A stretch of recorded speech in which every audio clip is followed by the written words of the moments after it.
Welcome to a new part of the ISM Statistics 1 exercise set.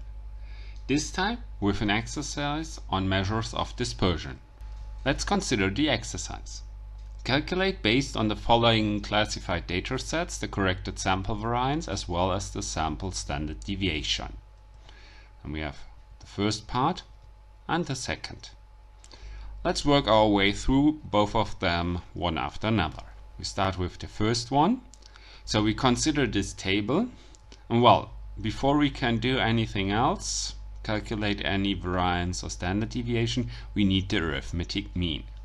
Just a short reminder, how do we get the arithmetic mean for classified data?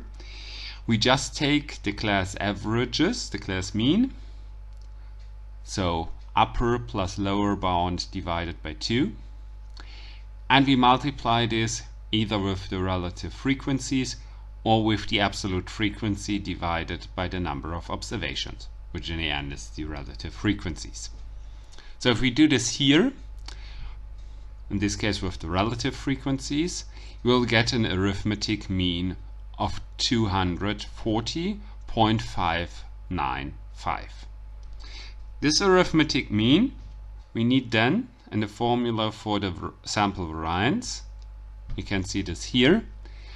This might look complex on first look. However, what we did here is basically multiply the absolute frequencies with the squared class averages.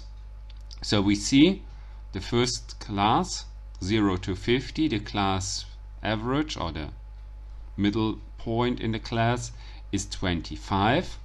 So we multiply 15 with 25 to the power of 2 and add to this the next class. In the next class we have an absolute frequency of 26.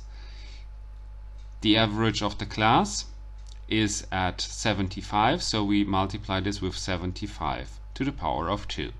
We do this for all the 5 classes, that's why we have 5 different terms here, and then divide this by the number of observations. The number of observations we get by adding up all the absolute frequencies. So here the number of observations is 130. Instead of using the number of observations and the absolute frequencies, we could also have multiplied this just with the relative frequencies. So both approaches lead in the end to the exact same result. Okay, this is the first part. Then from this part we subtract the squared arithmetic mean. So here we have minus 240.595 times 240.5 times the 595. So the squared arithmetic mean. This is the part inside the big parentheses. This by itself is the uncorrected variance. To get the corrected, the sample variance, we need to multiply this with 130 divided by 129, so times the number of observations divided by the number of observations minus 1.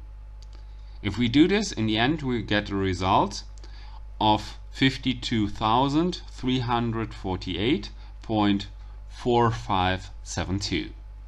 This is also the first part then. And the second part, to get from this value to the corrected standard deviation, is relatively easy. We just take the sample variance, calculate the square root, and get as a result 228.7978, giving us the corrected standard deviation, and concluding the part A of this exercise. In part B, we basically do the same thing over again. We take the table with the frequencies, calculate from this table the arithmetic mean by multiplying the relative frequencies with the class averages, giving us here an arithmetic mean of 1854.51. Use this arithmetic mean in the formula for the corrected sample variance, which starts with multiplying the absolute frequencies with the squared class averages. The class averages here 400, 1000, 1850 and 3750.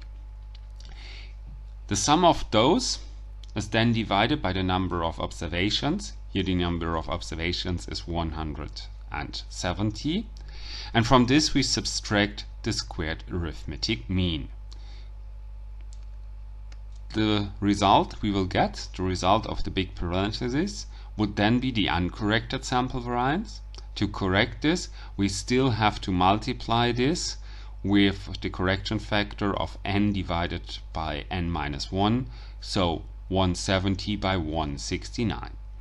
In the end result, we will get a sample variance of 1,063,252.971.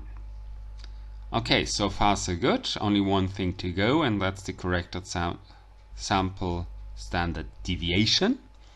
And this we get if we take the sample variance and just take the square root. Here, by doing this, we get a result of 1031.1416. This then concludes not only part 2 of this exercise, but the whole exercise. And I hope all of you enjoyed listening to this exercise and learned at least something from it. Until next time, see you and goodbye.